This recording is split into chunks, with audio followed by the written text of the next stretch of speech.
현금화가 될 수 있는 자산들을 의미하고요. 비유동자산은 보고하는 날로부터 1년 이후에 뭔가 현금화가 되거나 경제적인 효익을 창출할 거라고 기대가 되는 것들 비유동으로 구분해요. 자, 우리가 이 안에 있는 비유동 자산을 지금 들어온 거고요. 비유동 자산은 네 가지의 자산으로 구분됩니다. 첫 번째가 그러니까 결국에 자산을 분류하는 기준은요.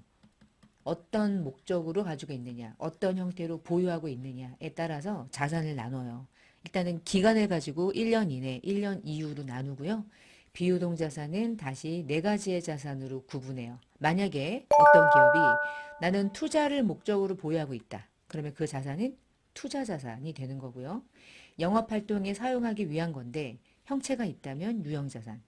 영업활동에 사용하기 위해서 보유하고 있는데 형체가 없다면 그때는 무형자산. 자산 중에 유동은 아니고 투자 목적도 아니고 유형이 있는 것도 아니고 무형도 아닌데 어쨌거나 비유동 자산에 해당하기는 하는 것들을 우리가 마지막에 기타 비유동 자산으로 구분해요. 자, 이번 시간에는 이 비유동 자산의 네 가지 카테고리별로 어떤 목적으로 가지고 있는 게 각각의 자산으로 구분되는지, 어떤 목적으로 가지고 있을 때 이 자산으로 분류되는지에 따라서 이유, 의의, 그리고 종류, 그리고 원가를 어떻게 구하는지를 좀 볼 거예요. 그리고 순차적으로 이후에 부채를 좀 보고 자본을 보고 이런 식으로 우리가 이제 구분을 하겠습니다. 자, 첫 번째 해볼게요. 투자 자산. 우리 기업에서 투자 자산이라고 말할 때는 반드시 장기 목적일 때 투자 자산 이렇게 구분해요. 선생님, 투자 중에 단기 투자도 있잖아요. 만약에 투자 중에 단기 투자 자산을 말한다면 그 자산은 당좌 자산에 있어요. 이렇게 부르시면 돼요. 당좌 자산에 단기 투자 자산은 있지만 회계에서 그냥 투자 자산이라고 말하는 건 통상적으로 비유동에 있는 투자를 의미하는 겁니다. 단기 투자는 단기 투자라고 정확하게 구분해서 여러분에게 용어를 정리해요. 그래서 그냥 투자 자산이라고 하는 건 어떤 회사가 영업을 목적으로 가지고 있지 않고 다른 회사를 지배하거나 통제하거나 남는 자금을 활용해서 장기간 투자했을 때 투자 자산은 장기 투자일 때 투자 자산이라고 구분해요. 그래서 걔를 비유동 자산으로 구분합니다. 또 하나는 이 비유동에는 투자도 있고 유형도 있고 무형도 있는데 투자 자산에 들어가는 것들은 유형이나 무형이 아닌 것들, 영업활동을 위해서 장기간 사용되는 유형이나 무형이 아닌 것들을 우리가 이제 투자로 구분한다. 자, 예를 들어 우리가 이제 앞에서 재고 자산을 공부할 때 한번 봤던 예제인데요. 만약에 토지를 외상으로 샀을 때 목적이 판매 목적이라면 그때는 토지라는 이름이 아니라 상품이라는 자산, 특히나 재고 자산으로 구분을 했죠. 판매 목적이면 재고 자산으로 구분을 해야 하기 때문에 그래요. 주된 매입 채무이기 때문에 외상 매입금이라고 처리합니다. 여기서 우리가 재고 자산을 공부할 때 상품이라는 자산으로 처리할 수도 있지만 그냥 이 자체를 매입이라고 회계 처리해도 결론적으로 결산만 잘 수행하시면 되기 때문에 상품으로 분개해도 사실은 맞고요. 매입이라고 해도 맞아요. 왜냐하면 둘 다 결산 과정을 통해서 제대로 원가를 만들고 기만상품 재고를 파악해서 자산에 반영하면 되거든요. 그래서 둘 다 어떻게 하든 상관없어요. 둘 다 똑같은 어떤 결산을 과정을 거치면 둘 다 동일하게 결산만 잘 수행하면 되기 때문에 매입 채무는 주된 매입 채무이기 때문에 이때 쓰는 계정은 외상 매입금이었죠. 근데 만약에 제조업을 하고 있으나 장기 투자 목적으로 토지를 샀을 때 딱 이거죠. 자, 그럴 때 처리한 이름이요. 투자 부동산이 되는 거예요. 주된 매입 채무가 아니죠? 그러면 미지급금 처리한다고 그랬죠. 만약에 여러분 뒤에서 제조업이 영업활동에 사용하기 위해서 토지를 샀을 땐 영업에 사용할 목적이잖아. 토지는 형체가 있잖아요. 그럴 때 잡는 이름이 토지라는 유형자산이 됩니다. 그 동일한 토지가 어떨 때는 재고자산이 되고요. 어떨 때는 장기 투자 목적의 투자자산이 되고요. 어떨 때는 유형자산이 되는 거예요. 자산을 분류하는데 목적에 따라 자산의 계정의 종류가 달라지죠. 자, 그러면 다음 장에 투자 자산의 계정들을 하나씩 정리를 해보면 첫 번째가 투자를 목적으로 땅이나 건물, 각각의 부동산을 취득했을 때 인식하는 계정 중에 하나를 투자부동산이라고 처리하고요. 장기 투자 목적으로 유가증권을 취득했을 때는 장기간 투자를 목적으로 샀는데 언제 팔지 아직 모르겠고 시세 차익을 얻을 수도 있고 단기 매매 목적도 아니고 만기까지 보유할 목적이면은 만기 보유증권인데 만기 보유증권도 아닌 이것도 아닌 저것도 아닌 상황에 맞게 처분할 수도 있고 들고 있을 수도 있고 그런 지저분한 것들을 우리가 매도 가능 증권으로 분류했죠. 그 다음 회사가 돈이 나가요. 현금이 나가는데 현금이 나간 이유를 알아보니까 내가 누군가에게 돈을 빌려준 거야. 빌려주면 나는 빌려줬으니까 나중에 만기 때 돌려받는 대여금으로 처리하는데 상환 기간이 1년을 초과하면 단기가 아니라 장기가 될 거고요. 만약에 1년 이내에 대여금이 회수가 되면 단기 대여금 이렇게 처리하면 되겠죠. 자, 여기서 장기 대여금도 또 다른 투자 자산이 되는 거예요. 얘네들이 투자 자산인 이유는 내가 어떤 자산을 투자해서 만기가 되면 이자를 받거나 만기가 되면 뭐 배당을 받거나 만기가 됐을 때 시세 차익을 얻어서 뭔가 수익을 창출하려고 할 때 그런 것들이 투자 목적이 되기 때문이고요. 자, 은행에다가 정기예금을 예치할 때 1년 이후가 만기가 도래되는 것들은 금융상품 중에서도 단기가 아니라 장기 금융상품 이렇게 구분해요. 이런 것들이 전부 다 뭐란 뜻이냐면 투자 자산이 되는 거죠. 개정 과목이. 자, 뒷장이에요. 우리가 이제 앞부분에서 매도 가능 증권에 대한 걸 연습한 적이 있는데 분기 연습을 한번 해볼까요? 자, X 1년도 7월에 여유 자금이 있어서 투자 목적으로 2년 만기 1,000만 원을 정기 예금에 가입했대요. 돈이 나가야 하지 않을까요? 그렇죠? 은행에다가 예금을 예치할 때 돈을 가지고 은행에 예치하는 거잖아요. 근데 만기가 2년이고요. 여유 자금이 있어서 은행에다가 예치했대요. 이럴 때 잡는 게 장기 금융 상품이라는 자산으로 인식하는 거예요. 그러니까 이 분계는 현금이 나갔는데 장기 금융 상품의 자산의 증가 요인을 가져온 거죠. 은행에 넣고 현금은 감소하고 이런 식. 두 번째, 장기 투자를 목적으로 주식 1,000주를 500에 샀대요. 돈 나갔죠? 500 주고 주식 샀으니까. 근데 우리가 주식을 샀을 때 장기 투자 목적이면 개정 과목 중에 유가증권 중에 단기 매매 증권도 있고 지금 보셨던 만기 보유 증권도 있고 애매하면 매도 가능 증권이 있는데 일단 장기이기 때문에 단기는 아니고요. 주식이니까 만기 보유 증권이 아니잖아요. 만기 보유 증권은 사채만 인식하니까. 그럼 만만한 게 이밖에 없는 거야. 매도 가능 증권. 매도 가능 증권이라는 자산으로 증가시켰죠. 현금이 나가면서 이렇게. 세 번째, 돈이 남아 돌아서 투자를 목적으로 토지를 1억에 샀대요. 토지가 현금이 1억이 나갔죠. 투자를 목적으로 토지를 샀을 때 그럴 때 잡는 개정 과목을 투자부동산, 대놓고 투자부동산. 투자부동산을 샀으니까 투자부동산이라는 자산은 증가했고 현금이라는 자산은 감소한 거죠. 그러니까 이 모든 거래의 공통점은 자산의 증가와 자산의 감소를 가져왔는데 그 자산의 계정이 다른 거예요. 다르잖아요. 돈을 가지고 막 다양한 것들을 투자하잖아. 그러면 전부 다 자산인 거예요. 자, 이 중에서 매도 가능 증권에 대한 회계 처리를 한 번 더 살펴볼게요. 자, X 1년도 11월에 장기 투자 목적으로 상장 주식을 10,000원에 현금 주고 샀대요. 그럼 매도 가능 증권 10,000원 주고 샀죠? 현금은 10,000원이 나간 거예요. 자, 근데 얘를 매년 결산 때 뭐 하냐면 공정가치가 있기 때문에 평가라는 건 해요. 자, 공정가치가 1,500원이 되었다는 얘기는 10,000원이 500원만 증가되면 1,500원으로 장부상의 가액을 조정해서 외부정보 이용자에게 보여줄 수 있기 때문에 매도 가능 증권 10,000원을 1,500원으로 평가하는 방법은 차이가 나는 금액만 추가로 매도 가능 증권을 증가시켜주면 되겠죠. 매도 가능 증권 500원 잡으면 매도 가능 증권은 현재 1,500원 되었다 이렇게 보여주는 거죠. 이때 대변에 매도 가능 증권을 평가해가지고 이익이 났습니다 라고 보여주는 이 500원은 손익계산서인 당기손익에 가지 않고 재무상태표 BS 계정인 기타 포괄 손익누계액으로 가요. 자본 계정으로 간다고 그랬죠. 자, 이유는 매도 가능 증권은 당장 팔 게 아니에요. 당장 팔 게 아니기 때문에 팔아 먹을 때까지 그걸 다시 다른 말로 말하면 처분할 때까지는 그 자산을 평가한 계정을 계속적으로 장부상에 남겨놨다가 그러니까 당의 손익으로 반영하지 않는 거죠. 매도하는 증권은 평가만 한 거지 진짜 돈을 받은 건 아니잖아요. 돈을 받았을 때 진짜 손익을 인식하고자 해서 이때는 그냥 매도 가능 증권 평가이익이라는 계정으로 처리해야 돼. 자본 계정에 누적하는 거예요. 자, 이렇게 했을 때 여기까지 했을 때 장부가 어떻게 바뀌는지 해볼게요. 자, BS 재무상태표를 열어보면요. 지금 매도 가는 증권은 10,000원에 500원이 더해져서 1,500원이 돼 있겠죠? 자, 얘는요. 매도 가는 증권 평가이익은 손익계산서로 가지 않고 재무상태표 대변에 자본 계정 자리에 매도 가능 증권 평가이익으로 500원이 이렇게 잡혀요. 그리고 이 매도 가능 증권은 처분할 때까지 같이 자본 계정에 누적해서 잔액을 보여주는 거예요. 그러면 이런 뜻이요. 이게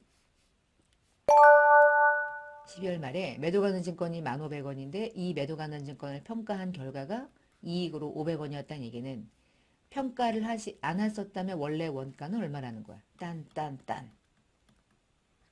10,000원이란 뜻 아닌가? 평가 이익이 500원인데 그 매도 가능 증권이 1,500원으로 평가한 이후에 자산의 가치가 외부정보 이용자에게 보여주고 있다는 얘기는 매도 가능 증권은 원래 10,000원이구나. 이게 보이잖아. 원래 10,000원. 이렇게. 그랬다가 그 다음 연도에 1,200원에 처분을 하잖아요. 그러면 이때 1,200원에 통장에 돈이 들어왔어요. 자, 대변에 매도 가능 증권은 현재 1,500원 남겨놨죠? 1,500원 남겨놨죠? 얘가 대변으로 죽는 겁니다. 1,500원. 자, 이때요.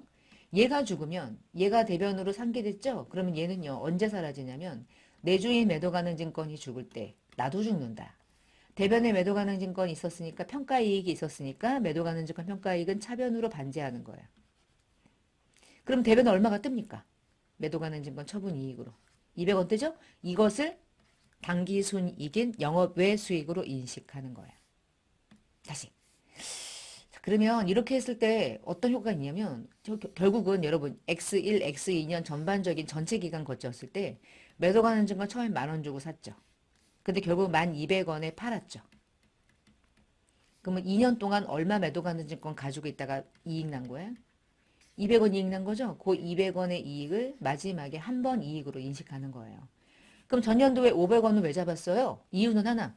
매도 가능 증권을 1,500원으로 바꿔놓기 위해서. 현재 장부는 1,500원으로 기재를 해야 되니까. 그럼 얘는 뭐냐?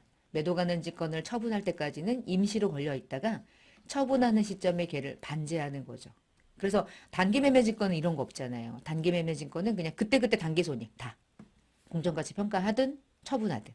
근데 매도 가능 증권은 이게 10년 걸릴 수 있는 일이거든요, 이게.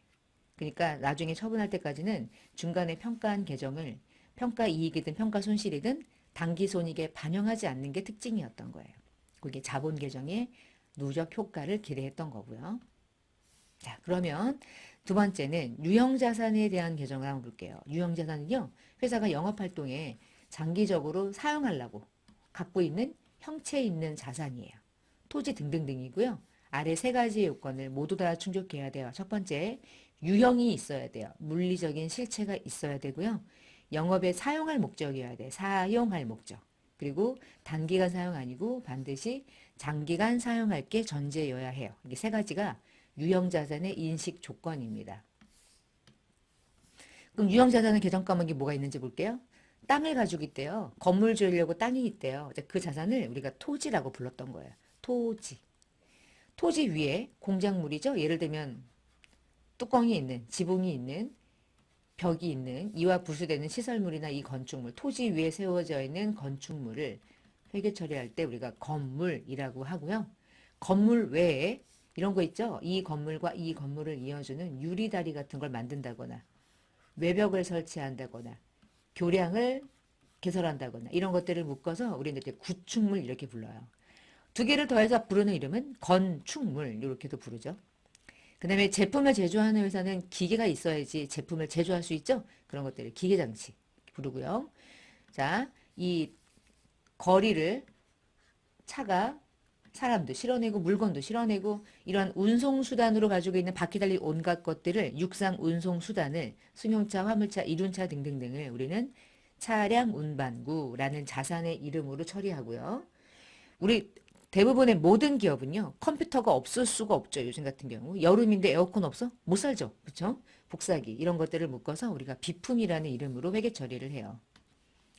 여러분 길거리 다니다 보면 건물이 지어지고 있기 때문에 외벽을 설치해 놓고 아무도 들어오지 못하게 해요. 그리고 물을 뿌려서 땅을 파고 건축물을 올리는 이 과정에서 발생하는 자산을 우리가 건설 중인 자산으로 처리했다가 나중에 진짜 완공됐을 때 그때 건물로 대체를 시킵니다. 그래서 건설 중인 자산은 현재 건물을 짓고 있는 과정, 임시 계적이에요. 왜 얘네들이 필요하냐? 돈이 나갈 거 아니에요, 이렇게. 건물을 짓기 위해서는 돈이 막 5억씩 나가. 근데 5억이 나갔을 때 얘를 뭐라고 처리하냐가 중요해요. 결국은 건물 짓기 위한 거긴 하지만 아직 건물이 지어지지 않았잖아요. 그래서 임시 계정으로 설정하는 이름이 건설 중인 자산으로 이렇게 처리를 하고 있어요.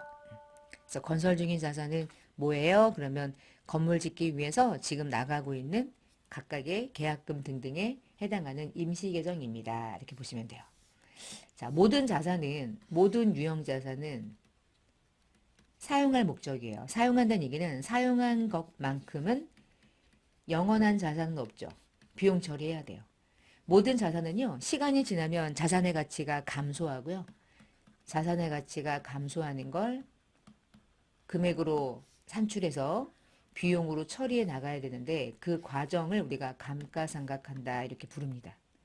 근데 이 중에서요, 감가상각이라는 게 전혀 일어날 수 없는 자산 중에 하나가 토지예요. 여러분, 토지는 감가상각을 하지 않아요. 이 중에요, 보세요. 불이 나면 건물 사랑지죠. 건물 옆에 세워져 있었던 각종 공작물 다 불나죠. 불이 나면 기계장치 다 불타서 없어지죠. 불나면 차 불타죠. 컴퓨터 불타죠. 짓고 있던 건물도 불타죠. 이 중에 불이 타지 않고 영원히 살아있는 것 유일하게 토지죠.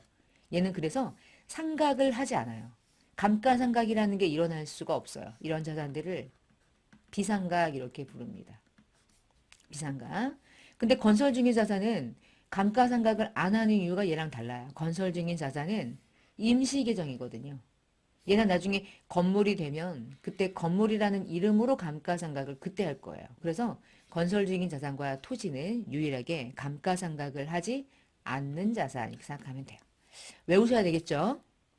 자, 취득원가에 대한 얘기를 해볼 건데 취득원가는 무슨 얘기냐면 우리가 자산을 돈 주고 사잖아요.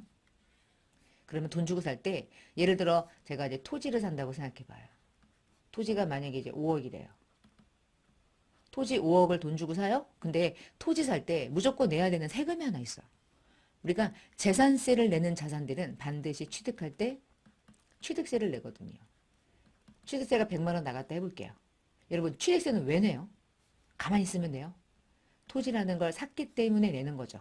그럼 회계 처리할 때는요. 취득세는 가장 대표적인 어떤 자산을 취득할 때 들어가는 취득시 부대비용으로 인식해요. 토지나 건물 같은 것들을 취득할 때는요. 취득시 부대비용이 반드시 들어갑니다. 취등록세 또는 등기하면서 수수료. 부동산은 반드시 등기를 해야 되는데 등기하다 보면 수수료가 나가거든요. 이런 것들을 언제나 취득시 부대비용이라고 보고요. 해당 자산의 원가에 포함시켜요. 그럼 얘가 이거였다면 원래 토지를 5억 주고 샀는데 5억에 100만 원 나갔대요. 그러면 현금이 5억 100만 원이 나갔다 치고요. 그럼 100만 원이라는 취득세는 어떻게 처리합니까? 물어보면 무슨 따로 처리하니? 너까지가 토지야. 취득시 부대비용을 합쳐. 토지에 넣어. 이게 건물이었어? 그러면 건물로 다 잡아. 기계장치를 취득할 때는 기계장치를 운송하기도 하고 기계장치 자체에 대한 보험에 가입해서 보험료를 내기도 하고요. 하역비가 나가기도 하고 기계장치는 설치하는 비용이 꽤 많이 들어가거든요.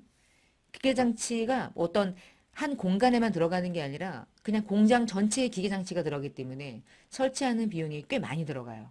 그리고 기계장치가 잘 작동하는지 확인해야 되기 때문에 시운 전비도 꽤 많이 들어가요. 이 모든 것들을 우리는 기계장치의 원가에 포함시킵니다. 그래서 만약에 건물을 살 때 취득세를 냈다. 분개하세요. 답은 건물이라고 처리하고요. 대변에 현금 나가는 거예요. 기계를 취득하면서 하역비가 나갔대. 답은 별도의 비용 처리할 수가 없습니다. 이것까지가 다 해당 자산으로 보는 거야. 그게 취득원가를 회계 처리하는 방식이에요. 취득원가에 처리한다, 취득원가에 포함한다는 건 보험료긴 하지만 계정과목이 건물이 돼버리고요. 취득세긴 하지만 계정과목이 토지가 돼버리는 거예요. 그게 아예 그 자산으로 잡아버리는 거죠. 취득원가로 인식하는 방식은 그렇게. 그러면 아이고 넘어갔네. 요거 한번 볼까요? 이거 맞죠? 요거 맞죠? 요거 좀 볼까요? A라는 회사가 기계를 샀는데 기계와 관련된 순수한 기계장치에 대한 구입액은 100만 원이고요. 공장까지 운임이 들어간 게 10이래요. 공장까지 운임이 들어간 이유는 통상적인 내가 매출 거래량 일으키는 게 아니라 기계를 샀기 때문에 들어가는 운임이잖아요. 공장 안에 설치비 3만 원. 기계를 샀기 때문에. 시운전비, 기계를 샀기 때문에. 그러면 최대 원가는 얼마가 됩니까? 다 더하는 120. 분계는 전부 다 현금으로 나갔습니다. 그러면 120 현금 나갔을 거고 이 120만 원을 전부 다 뭘로 처리해요? 기계장치라는 자산의 원가에 포함하기 위해서 전부 다 기계장치로 잡는 거예요. 120만 원을 쪼개보면 사실은 기계장치라는 원래 금액은 100이었죠. 근데 운임 따로 안 써요. 다 기계장치로 봐요. 설치비, 기계장치, 시운전비, 기계장치. 다 자산으로 처리하는 거예요. 취득원가에 포함하기 위해서. 그러면 자산으로 처리한다는 얘기는 비용 처리를 안 하네. 그러면 비용 처리는 얘는 평생 안 하는 건가? 기계장치라고 잡은 다음에 이 기계장치를 사용할 할 때마다 기간이 경과되면 결산할 때 얘 중에 일부를 비용으로 까나가는 과정을 거치는 거예요. 그거 우리가 감가상각이라는 방식에 의해서 비용으로 인식을 결산 때 할 거예요. 왜냐면 내가 기계장치를 사는 순간 내가 얘를 사용한 건 사실은 아니잖아요. 그치? 시간이 지날수록 자산의 가치가 소멸할 거고 쉽게 말하면 내가 그 자산을 사용하니까 사용을 1년 동안 얼마만큼 했는지를 1년에 한 번 계산하는 거지 앉아가지고 기계 쓸 때마다 오늘은 500원 어치 내일은 1000원 어치 이런 식으로 비용 처리하지는 않거든요. 자, 지금 보시면 취득원가에 포함한다는 건 결국 이렇게 하는 거죠. 유형자산으로 아예 잡아버리는 거고 그 해당하는 비용을 그리고 현금이 나가면 현금이고요. 여러분 유형자산을 외상으로 매입했다 그러면 계정과목이 뭘까요? 주된 매입 채무가 아니죠. 상거래상. 그러니까 기타 채무인 미지급금만 걸릴 거예요. 회계 처리한다면 자, 아래쪽에 유형자산에 대한 취득원가 회계 처리를 한번 예를 들어서 좀 볼게요. 공장을 짓기 위해서 토지를 샀대요. 외상으로. 그러면 이 토지는 투자 목적 아니고 정상적으로 사용하기 위한 거니까 유형자산의 계정과목 중에 하나인 토지라고 잡습니다. 근데 외상이니까 외상매입금 쓰면 돼요? 안 되죠. 상품이나 원재료가 아닌 한 언제나 미지급금으로 사용하는 거예요. 만약에 공장으로 사용할 건물을 수표를 발행해서 결제할 때요. 건물이라는 자산이 생긴 거죠? 여기서 말하는 수표는 선생님 뭐죠? 그러면 기업이 수표를 직접 발행할 수 있다면 그 수표는 유일하게 당좌 수표라는 걸 얘기한 적이 있어요. 그러니까 당좌 예금이 나간 것으로 이렇게 처리해버리는 거죠. 토지를 취득하는데 취득세 5원이 보통예금에서 나갔대요. 보통예금이 5원이 나갔어요. 5원 나간 이유는 취득세를 낸 건데 이 취득세는 반드시 어떤 자산을 취득했기 때문에 내요. 그래서 그 자산 때문에 낸 거니까 그 자산으로 잡아버리는 거야. 토지.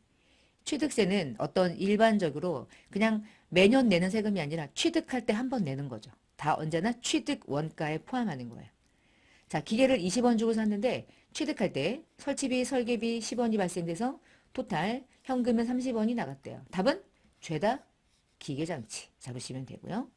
기계를 수입할 때 관세 10원을 현금으로 냈대요. 현금 10원 나갔는데 이때 10원은 여러분 관세는 수입했기 때문에 낸 거야. 수입이 다른 말로 매입이죠. 기계를 수입했기 낸 거니까 그것까지가 기계장치라는 자산의 취득원가에 포함돼요. 아래쪽에 업무용 승용차 100원을 외상으로 구입했는데 취득세 5원은 현금으로 결제했대요. 업무용 승용차 100원은 차량 운반구인데 100원에다가 취득세도 포함시켜버리죠. 105원. 외상으로 구입했던 금액은 100원인데 이 100원은 외상 매입이 아니라 주된 매입 재무가 아닌 기타 채무 100원. 나머지는 현금 5원 이렇게 구분 기재가 돼요. 어떻게 무슨 기재 구분 기재되냐 무슨 어떤 얘기를 한 거냐면 차량 운반구에는 포함하되 외상으로 결제한 건 미지급금이라는 계정으로 따로 넣고 현금으로 나간 건 현금이 나갔다고 따로 넣어야죠. 결제 수단이 다르니까. 컴퓨터 20원어치를 법인카드로 결제했대요. 컴퓨터는 직기비품의 하나이기 때문에 계정 과목을 비품이라는 자산으로 처리하고요. 걔를 카드로 결제하든 뭘 하든 할 때가 오늘은 결제 안 된 거잖아. 돈은 나중에 나가죠? 그러면 미지급금과 동일하게 처리하시면 돼요. 카드든 외상이든 오늘 돈 안 나갔어? 그러면 죄다 미지급금. 공장을 짓기 위해서 공사대금으로 1차 계약금 50원을 현금으로 줬대요. 건물을 짓고 싶대. 그러면 건물은 아직 안 지어졌지만 건물을 짓기 위해 나가는 돈을 우리는 건설 중인 자산, 임시계정 이렇게 처리를 합니다.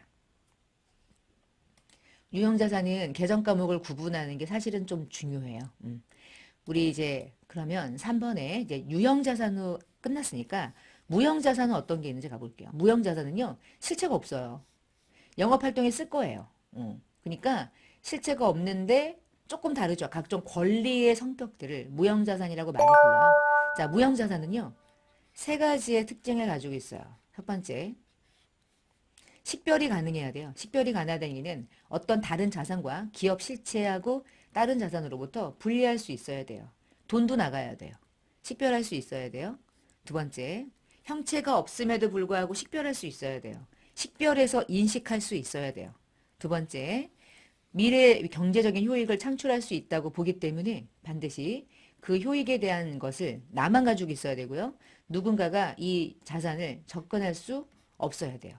제한할 수 있어야 돼요. 내 거여기 때문에 다른 사람이 내 거를 건드리면 안 된다 이런 뜻인 거예요. 예를 들어서 특허권을 한번 생각해 볼게요. 특허권 형체 있어요? 형체 없어요. 근데 특허권을 만약에 1억이라고 인식하고 있어요. 그 얘기는 특허권이라는 권리를 별도로 분리해서 측정할 수 있다 이런 뜻인 거죠. 그리고 반드시 특허권이든 뭐든 모든 자산은 돈이 나가야 돼요. 무형자산은 특히나 대가가 없는 상태에서는 무형자산으로 인식할 수가 없어요. 두 번째, 특허권은 내 거거든요. 근데 B라는 자가 지 거래. 그러면은 내가 이 특허권을 통제할 수 있습니까? 통제할 수 없죠. 통제할 수 없다는 얘기는 내 자산으로 인식될 수가 없는 거예요. 자, 세 번째. 그런데 얘 만약에 내 거라면 특허권을 왜 내가 무형자산으로 처리할 수 있느냐? 왜 자산이냐? 여러분, 돈이 나가면 사실은 당장 비용 처리해도 되거든요? 근데 왜 자산일까요? 한 5년간의 자산 가치가 있다. 장기간 동안 사용될 거다. 그 얘기는 장기간 동안 비용 처리하는 게 나에게 더 유리하기 때문이야. 그래서 얘를 자산으로 처리하는 거예요. 나중에 매출이 일어나거나 용역을 제공하거나 원가를 절감하거나 기타 이후에 어떤 효익을 창출해 줄 거라고 기대가 되기 때문에 미래 경제적인 효익이 있다고 보는 거예요. 그래서 무형자산으로 처리해요. 세 가지의 요건 충족이 중요하고요. 무형자산은 영업권이라는 것도 있고 산업재산권이라는 것도 있고 개발비라는 것도 있는데 영업권은 예를 들어 이제 이런 겁니다. 영업권은요. A라는 기업이 하나 있대요. A라는 기업의 재무상태표 BS를 열어보니까 자산이 500이고요. 부채가 400이고요. 자본이 100이래요. 근데 B라는 기업이 A라는 기업을 인수합병하고 싶은 거야. M&A를 하고 싶대. 자, B라는 기업은 A에게 얼마만 주면 이 A라는 기업을 돈 주고 살 수 있을까요? 자산이 500억이지만 400억은 부채입니다. 그러면 만약에 이 A가 자기 회사를 팔기 위해서 부채를 아예 제거해버리면 500 중에 400을 갚아버리면 얼마만 남아요? 100만 남죠? 자, B는요. 100원만 주면 이 기업을 살 수 있어요. 자, 100원만 주면 되는 거예요. 근데 100원보다 더 주는 거죠. 왜 더 줘요? A 기업에 보이지 않는 어떤 형체는 존재하지 않아요. 만져지지 않아요. 보이지도 않아요. 카운트도 안 돼요. 그러나 이 기업의 인지도, 이 기업